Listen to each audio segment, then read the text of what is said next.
नमस्कार दोस्तों, मैं रूपाराम शरण। आप जुड़े हो मेरे इस चैनल से। हम हैं आज बायतू विधानसभा के सोपदम सिंह ग्राम पंचायत में, जहां पे हम बात करेंगे गांव के लोगों से। यहां गांव में पिछले 5 सालों को लेकर के क्या क्या विकास कार्य हुआ है, क्या होना चाहिए था, गांव के लोगों की क्या मांग थी, उस मांग के अनुरूप इस गांव में काम हुआ है या नहीं हुआ है, इन सब तमाम मुद्दों को लेकर के हम बात करेंगे इस गाँव के ही ग्रामीणों से, युवाओं से, नौजवान से। तो चलिए दोस्तों, अपन मिलते हैं इन गांव के लोगों से, उनसे पूछते हैं कि गांव के 5 साल के कार्यकाल को लेकर के लोग क्या चाहते थे और क्या काम हुआ है। भाई साहब, आपका नाम क्या है? मूलाराम जी। कहाँ से हो आप? अमरजीत रानी। अमरजीत रानी। दक्षिण रानी। आपके इस ग्राम पंचायत में सरपंच कौन है? ओम प्रकाश सारण। ओम प्रकाश सारण। इस कार्यकाल में यानी पिछले 5 साल से अभी कांग्रेस का राज है। इस कांग्रेस के राज में आपके गांव में कितना क्या काम हुआ है? एक तो पहला तो तहसील हुई हमारे सोपदम सिंह, बहुत बढ़िया बात है। दूसरा सड़कों रेवन्यू विलेज नंबर रोड हो सेक्शन हुई, अभी शुरू होने वाली है। दूसरा स्कूल कन्या स्कूल, वो भी 12वीं हुई। और मेरी नाडी में पेमाराम जी। कहाँ से हो? सोपदम सिंह। आप इस पिछले 5 साल के कार्यकाल से कितने संतुष्ट हो? आपका काम गांव में जो आप लोग चाहते थे वो काम हुआ है या नहीं हुआ है? बिल्कुल हुआ है। क्या काम हुआ है आप बताइए। हमारे सब सड़कें बनी है और स्कूल बनी है, और हमारे जो एक भील समाज का जो काम था उसमें हमारे साहब ने बहुत अच्छा काम करवाया है। क्या काम करवाया भील समाज को लेकर के? क्या काम करवाया भील समाज में सर हमारे वहाँ ज़मीन दी है। कहाँ पे दी है? गड़ा तहसील में। कितनी ज़मीन दी है? वहाँ दी है 3 बीघा।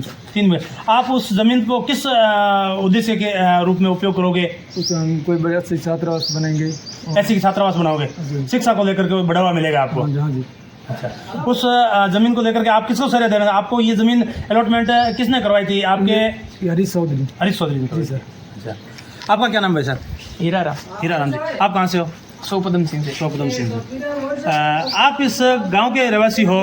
आपको गांव में विकास कार्यों को लेकर के, मेन शिक्षा को लेकर के आप क्या कहना चाहते हो?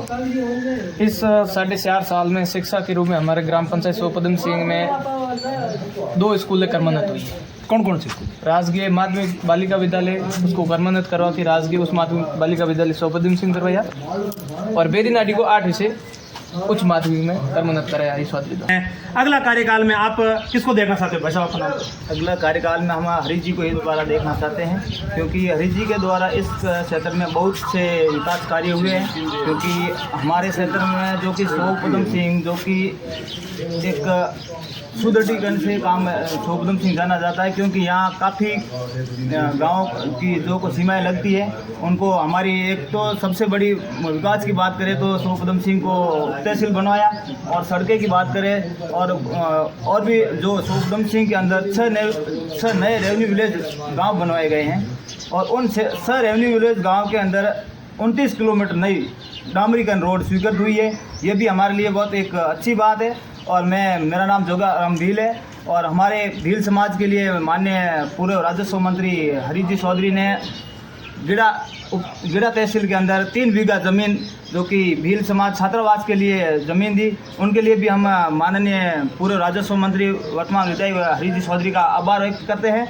और माननीय पूर्व राजस्व मंत्री हरीश चौधरी जी साहब से हमारी एक और मांग रहेगी कि सोपदम सिंह से भीलों की बस्ती, जो कि वहाँ 120 घरों की आबादी है, और वहाँ के लिए जो कि मोडिया रोड है, वो सड़क है, वो टूटी हुई है। तो हमारी मांग रहेगी कि सर उस रोड को जल्द से जल्द डामरीकरण करें, और ये हमारी जो समस्या है उनसे हमें निवारण पहुँचे। अच्छा, सोपदम सिंह में पिछली बार लोकसभा चुनाव में और विधानसभा चुनाव में आरएलपी का बहुत ही बड़ा बोलबाला था।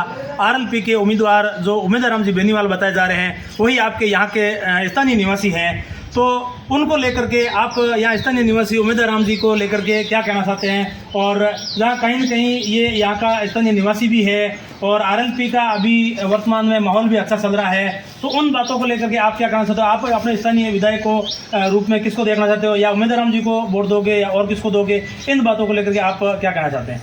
माना कि उमेदराम जी बेनीवाल साहब हमारे यहाँ के स्थानीय भी है, और वो भी आरएलपी के प्रत्याशी भी रहे हैं, और इस बार भी वो अपना संघर्ष कर रहे हैं। पर फिर भी हम ये देखना चाहेंगे, क्योंकि जिस प्रकार से हमारे क्षेत्र में विकास हुआ है, क्योंकि हम तो विकास को ही वोट देते और आम जनता यही चाहती है कि हमेशा विकास को वोट दे। उनका अगर कोई काम हो, अगर वो टाइम पर हो जाए तो वो और क्या चाहते नेता प्रतिनिधि से। और मैं मानता हूँ कि हरीश जी चौधरी ने ऐसा कोई काम नहीं जो जिसने उनसे मांगा और वो काम पूरा नहीं हुआ हो। जिसने भी जो मांगा है वो उनको दिया है। कभी हरीश जी के पास जो भी कभी गए हैं तो वो कभी खाली हाथ वापस नहीं आए।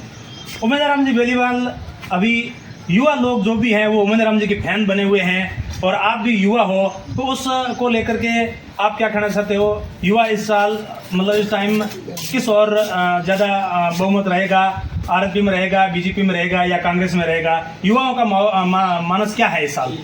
युवाओं का मानस तो यही है कि वो माना कि वो उमेंद्र राम जी बेनीवाल के फैन भी है और हनुमान जी बेनीवाल के भी फैन है। क्योंकि जिस प्रकार से हनुमान बेनीवाल जो कि मतलब हमारे इस वार्ड में मारवाड़ मालानी के क्षेत्र के मतलब जो बड़े हमारे जनप्रतिनिधि है, उनके बारे में मैं पहले बात तो ये कहना चाहता हूँ कि हनुमान बेनीवाल जिस प्रकार से जिस भाषा से इन हमारे नेताओं का वो कटाक्ष कर रहे हैं, हम कतई नहीं चाहते कि वो हमारे इस मालानी के नेताओं को इस अभद्र भाषा से वो पुकारे।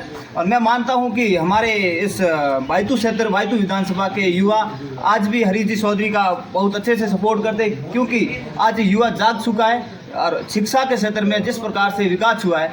हमारे इस गिड़ा तहसील के अंदर एक महाविद्यालय भी स्वीकृत हुआ है और उनका हालांकि प्रवेश भी चालू कर दिया गया है और वो प्रवेश भी इस बार चालू है, जो कि अभी एडमिशन भी होने शुरू हो गए हैं।